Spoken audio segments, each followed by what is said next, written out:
programang ito ay rated SPG. Striktong patnubay at gabay ng magulang ang kailangan. Maaaring may masiselang tema, lengguwahe, karahasan, sexual, horror o droga na hindi angkop sa mga bata. Magandang araw mga kapamilya, narito naman tayo sa ating paboritong palabas sa aking munting channel, FPG's Batang Quiapo. Isang araw, hinahanap nila si Santino kung saan si Santino at hindi malaman kung sino yung mga tao at ano ang kanilang katropa.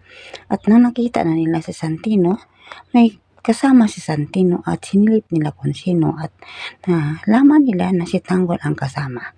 Kasi ang sabi nila, hindi tayo makatuloy sa ating plano kay Santino kasi si Tanggol ay matapang na tao at si Santino ay isang baksinero. At sa kabilang banda naman nag-usapan sila si Marites at si Rigor. Tinanong ni Rigor si Marites kung saan si Santino. Ang sabi ni Marites ay doon sa labas, nagpahinga muna siguro Rigor. At sabi ni Rigor, bakit Marites na mag-uwi ako dito sa bahay, wala si Santino? Ano, galit pa si Santino sa akin, Tess? Hindi ko alam, Rigor. Yun nga ang sinabi ko sa iyo, Rigor, nga pakinggan mo muna ang anak mo. Bakit pagdating mo dito ay palagi mo siyang binugbog ng binugbog? At marami ang sugat sa kanyang mukha. Kawawa ang anak mo, Rigor. Kasi hindi mo siya pinakinggan. Kasi Tess, ginawa ko lang ang pagkapulis ko. Ginawa ko ang batas na yun. Hindi mo nalaman na si Santino ay walang kasalanan. At ganun, Marites, bakit ikaw anong klase kang pagkaina? Bakit hindi mo tinuruan ng wasto ang mga anak mo? At sa kabilang banda naman, habang naglakad si Santino at si Anika, hinanong ni Santino sa Anika kung sino ang nagbibintang sa kanya na siya ang pumaslang sa kay Coach Gary nila. Yung kasama mo na baksingero, yun ang nasabi nga ikaw daw ang nagpaslang sa kay Coach ninyo. Pero hindi siya ang pusa sa akin at nagalit sa akin. Si tatay talaga, parang hindi ako anak niya, hindi ako niya pakinggan Nika, kaya nga hindi na ako magtawag sa kanya nga tatay ko. Santino, wag mong gawin yan kasi kahit ano ang mangyari, tatay mo rin si tatay mo, Rigor. Ayun nga, hindi ako gusto sa kanya, galit na galit ako sa kanya.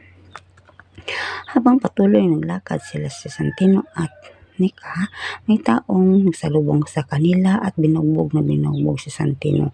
At hindi si Anika makalakad na maghingi ng tulong kasi may taong umawak sa kanya. At sigaw nilang nasigaw si Anika na tulong-tulong at mabuti na lang may taong dumating at tumulong sa kanila. At sinabihan ng tao na huwag niyang bubugin si Santino kasi mabait na tao si Santino. At iniwanan si Santino ng mga tao. At sabihan ni Anika at ni Santino ang tao na salamat sa pagtulong mo sa amin.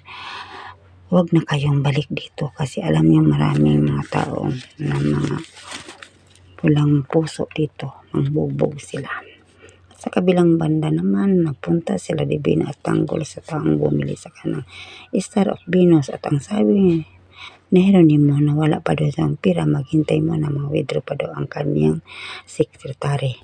At hindi alam nila ni Tanggol na tinawagan ni Jeronimo ang Colonel Suarez na nandito na ang mga tao na magbinta sa kanilang Star of Venus.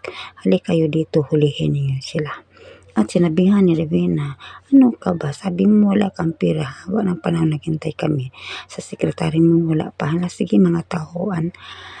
Puntahin niyo ang bahay ng taong ito at hanapin niyo ang pira niya kung mayroon pa siyang pira. At bilang dumating ang mga pulis at nagkabarilay sila at hanggang dito na malang mga kapatid, huwag na.